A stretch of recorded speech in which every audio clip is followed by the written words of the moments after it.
नमस्कार दोस्तों, मैं सुरेंद्र इंगलिया और आपका साइंस विद सुरेंद्र चैनल में बहुत बहुत स्वागत। साथियों, आशा करता हूँ आप सभी कुशलपूर्वक होंगे। लॉकडाउन की अवधि थोड़ी बढ़ा दी गई है, घर पर रहें, सुरक्षित रहें। और इसी कड़ी में मैं आप लोगों को समय समय पर विज्ञान विषय के अलग अलग टॉपिक वाइज जो है 10वीं 11वीं 12वीं और जो कंपटीशन की तैयारी कर रहे हैं उनसे भी मैं कहना चाहूँगा कि वो भी मेरे वीडियो देखें और ज़्यादा से ज़्यादा लाइक और सब्सक्राइब करें। तो आज का अपना जो टॉपिक है वो है मानव रोग और इसका वर्गीकरण। तो बात आती है कि रोग क्या है। तो विश्व स्वास्थ्य संगठन ने इसकी एक डेफिनेशन दी है, उसके ऊपर चर्चा करेंगे अपने। तो WHO ने क्या बताया है, रोग क्या है, तो उसकी चर्चा करते हैं। WHO के अनुसार WHO के अनुसार WHO के अनुसार WHO ने एक तो बताया कि निरोग अवस्था कौन सी होती है और रोगी अवस्था कौन सी होती है। तो मैं सबसे पहले आप लोगों को बता रहा हूँ, WHO ने यानी विश्व स्वास्थ्य संगठन के द्वारा बताई गई स्वस्थ व्यक्ति या फिर निरोग की जो डेफिनेशन है वो क्या बात बताई, उसके ऊपर चर्चा करते हैं। तो मैं यहाँ लिख रहा हूँ, जीव शरीर का कोई अंग प्रत्यंग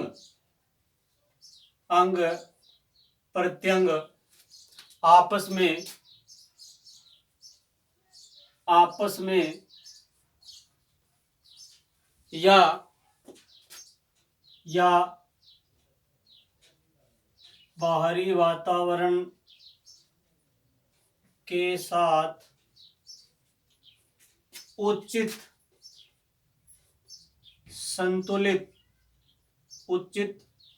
संतुलन बनाकर, एक बार फिर, जीव शरीर का कोई अंग प्रत्यंग आपस में या बाहरी वातावरण के साथ उचित संतुलित बनाकर कार्य करे तो इस स्थिति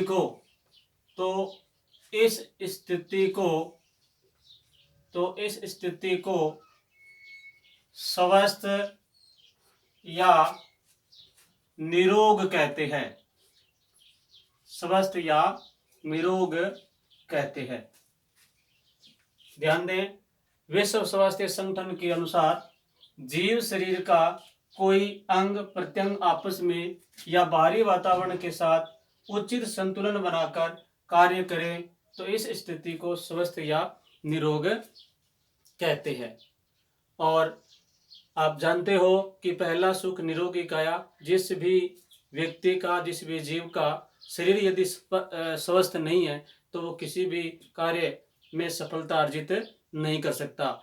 तो इसका विपरीत हो जाएगा निरोग है, निरोग का विपरीत क्या हो जाएगा, रोग। तो रोग क्या है, रोग की क्या परिभाषा बताई, तो इसको मैं यहाँ पर दो तीर के माध्यम से बता रहा हूँ। दो तीर के माध्यम से, बहुत ही इंपॉर्टेंट।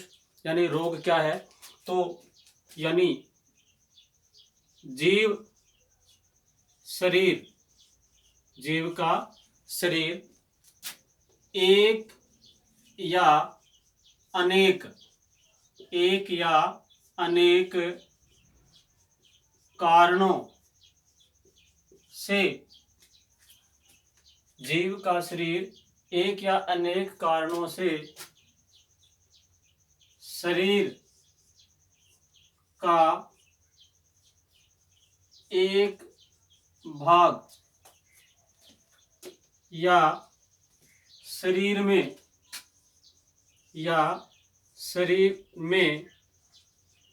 अपसामान्यता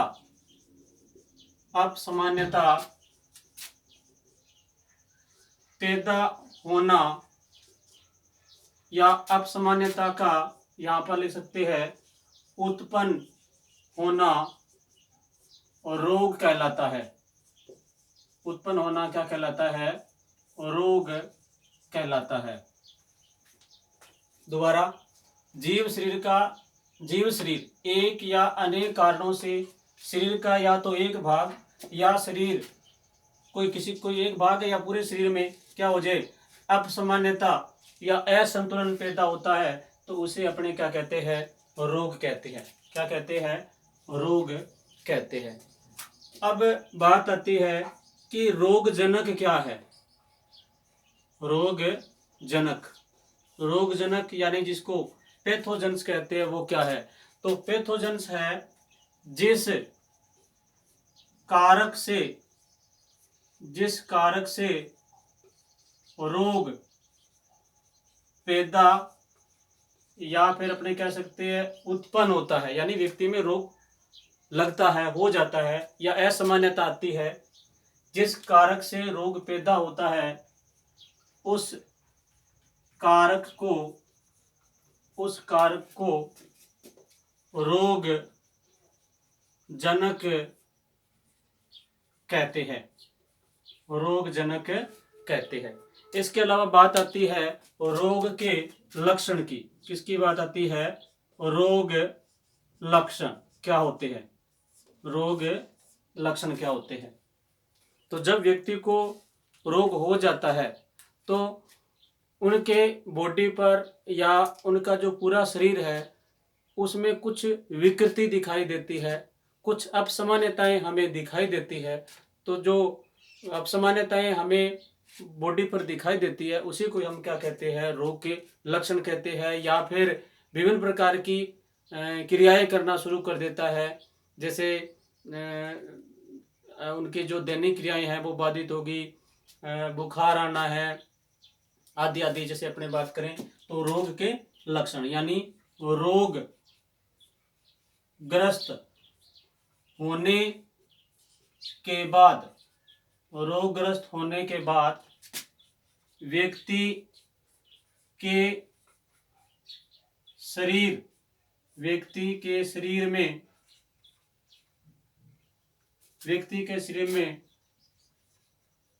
बाहरी दिखाई देने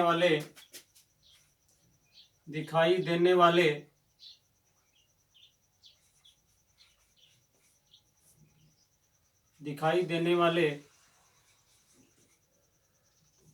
अपने यहां पर कह सकते हैं लक्षण क्या कहलाते हैं, रोग के लक्षण कहलाते हैं। तो ये यहाँ पर अपनी बात क्लियर होगी कि रोग क्या होता है, रोग की परिभाषा, उसके बाद में रोगजनक, उसके बाद में रोग के लक्षण। यानी रोगग्रस्त होने के बाद व्यक्ति के शरीर में बाहरी दिखाई देने वाले जो लक्षण होते हैं और रोग के लक्षण कहलाते हैं। अब अपने बात करते हैं रोगों का वर्गीकरण क्या है, किस तरीके से इसको बांटा गया है। यानी जब व्यक्ति स्वस्थ नहीं होता है तो विभिन्न प्रकार की जो क्रियाएं होती है उसको करने में उसे दिक्कत आती है और उस कार्य में वह व्यक्ति सफलता अर्जित नहीं कर पाता है। तो बात करते हैं और रोगों के वर्गीकरण की। सबसे पहले अपने पढ़ते हैं रोग कितने प्रकार के होते हैं। रोग होते हैं दो प्रकार के। एक तो होता है, यहां लिख रहा हूं, जन्मजात रोग। एक तो अपने पढ़ेंगे जन्मजात रोग और दूसरा अपने पढ़ेंगे गर्भित रोग। गर्भित रोग, जन्मजात रोग और गर्भित रोग। गर्भित रोग को फिर आगे बांटा गया, मैं इसको यहां लिख रहा हूं। इस रोग को तीर का निशान लगा के यहां बता रहा हूं आपको। इसको दो वर्गों में बांटा गया है। कितने वर्गों में? दो वर्गों में। कौन कौन से है? एक तो है संक्रामक रोग, दूसरा है असंक्रामक रोग। संक्रामक रोग और असंक्रामक रोग, बीच में जगह छोड़ी है, यहां पर आपको बताया जाएगा जन्मजात रोग कौन से होते हैं, गर्भित रोग कौन से होते हैं, क्या है। ग्रहित रोगों को दो वर्गों में बांट दिया, संक्रामक रोग और असंक्रामक रोग। अब मैं यहाँ पर इसको और थोड़ा आगे बढ़ा रहा हूँ। इस संक्रामक रोग को भी आगे दो वर्गों में बांटा गया है। कितने वर्गों में बांटा गया है? दो वर्गों में। कौन कौन से है? तो मैं यहाँ लिख देता हूँ। छूत रोग है और दूसरा है छूत रोग है। सबसे पहले आते हैं अपने ये रोग का वर्गीकरण है, जन्मजात रोग और घरित रोग। घरित रोगों को फिर दो वर्गों में बांट दिया है, संक्रामक रोग, असंक्रामक रोग। और संक्रामक रोगों को फिर दो वर्गों में बांट दिया है, छुआछूत रोग और अछुआछूत रोग। तो सबसे पहले बात करते हैं इस जन्मजात रोग की। देखो, जो जन्मजात रोग होता है वो जन्म से ही व्यक्ति में उपस्थित होता है। तो यह रोग जन्म से ही व्यक्ति में उपस्थित होता है, जन्म से ही उपस्थित होता है। एग्जाम्पल के लिए अपने बात करते हैं, जैसे आनुवांशिक रोग की बात कर लेते हैं। जैसे आनुवांशिक रोग है सिकल सेल एनीमिया। क्या है? Sickle cell anaemia.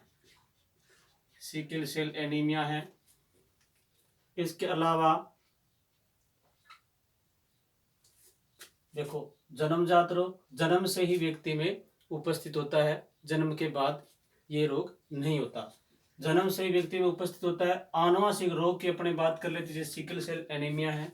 इसके अलावा कारिकी व विकास से संबंधित रोग की बात करें तो आ जाता है हेयर लिप्स। कौन सा? Hare lips. इसके अलावा और थोड़ी बात करें तो तीसरा आ जाता है अपने अपरा से संबंधित। अपरा मतलब प्लेसेंटा से संबंधित जो रोग है, जैसे जर्मन चेचक की बात करते हैं, जर्मन चेचक है। तो ये जो रोग है वो जन्मजात रोग है। आशा है आपको जन्मजात रोग समझ में आ गया होगा। 2 नंबर बात करते हैं घरित रोग। कौन सा रोग? घरित। ये अपना कंप्लीट हो गया। घरित रोग है जन्म के बाद। क्या है? जन्म के बाद उत्पन्न होता है। जन्म के बाद में पैदा होता है, यानी ये रोग जो है वो उत्पन्न होता है। इसके बाद यह जो रोग है, यह रोग कई कारणों जैसे बात करें दुर्व्यसन,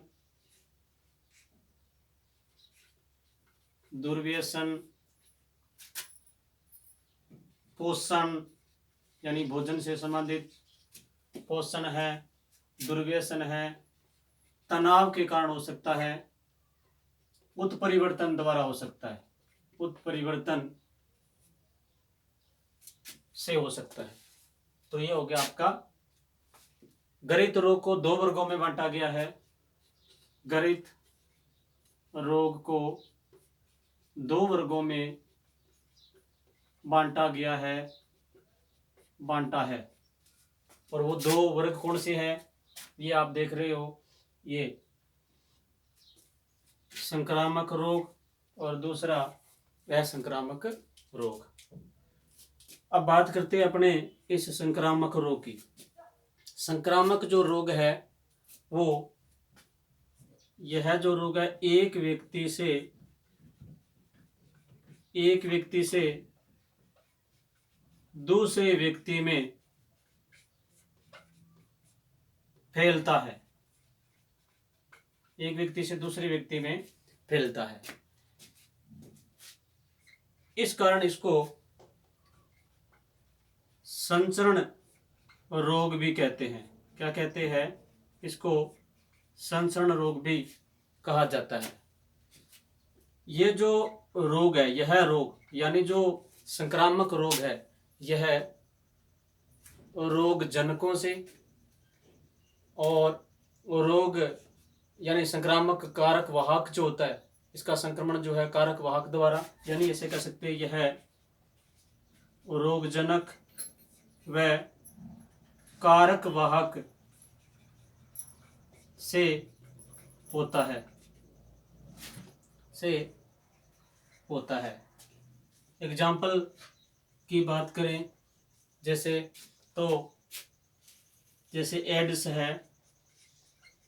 एड्स है, डेंगू है, मलेरिया रोग है, यानी ये वाहक कारक के द्वारा होने वाले रोग है। इसके अलावा जो और भी अपने बात कर सकते हैं, इसमें और भी लिख सकते हैं, जैसे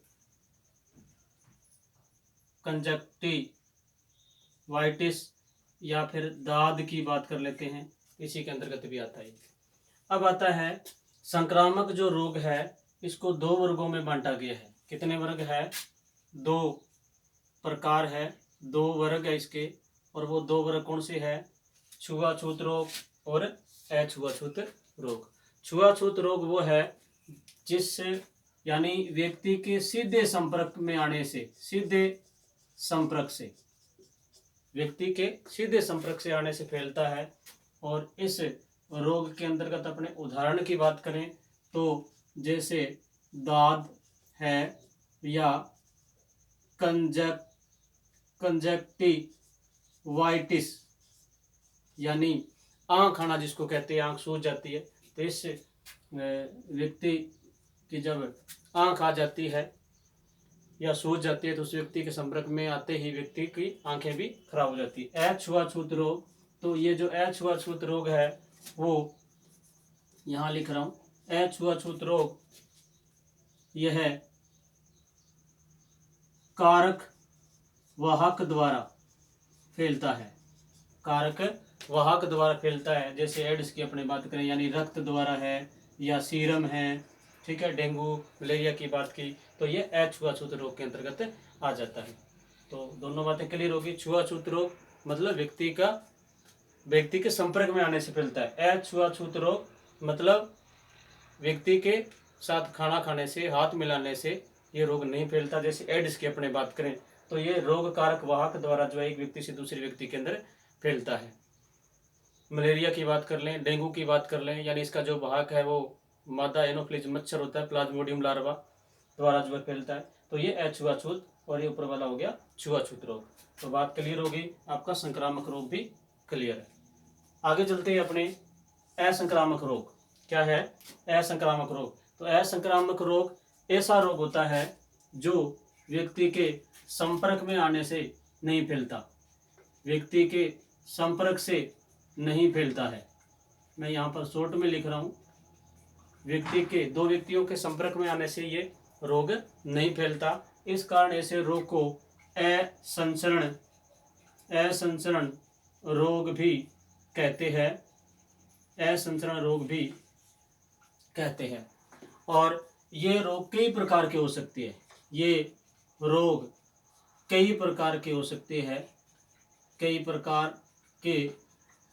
सकते हैं। जैसे बात करते हैं अपूर्णता रोग। क्या है अपूर्णता रोग? अपूर्णता रोग मतलब जैसे भोजन खाते हैं, यदि भोजन में पर्याप्त मात्रा में पोषक तत्व नहीं है तो उस पोषक तत्वों की कमी से रोग हो सकता है, विटामिन की कमी से रोग हो सकता है। इसके अलावा दुर्व्यसन यानी व्यक्ति तंबाकू का सेवन करता है या फिर अल्कोहल का सेवन ज़्यादा करता है तो उसके कारण व्यक्ति में रोग हो सकता है। इसके अलावा मानव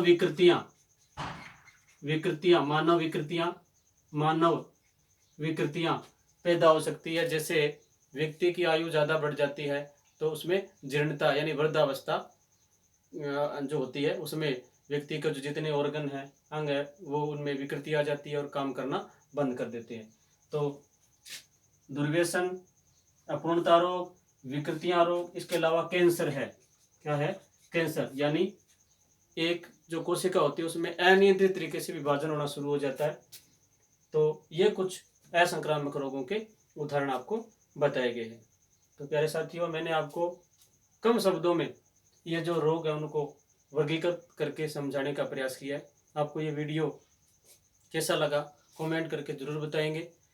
और आज इस अंक में इतना ही पढ़ेंगे। आगे नए वीडियो फिर प्रस्तुत करेंगे रोगों से संबंधित, जिसमें आपको मिलेगा संक्रामक रोग यानी जीवाणु जनित रोग, विषाणु जनित रोग, प्रोटोजोआ जनित रोग, इसकी ट्रिक और रोग जनकों के बारे में अपने आगे वाली वीडियो में अध्ययन करेंगे। लगातार आप वीडियो देखें, लगातार अपलोड करते रहेंगे।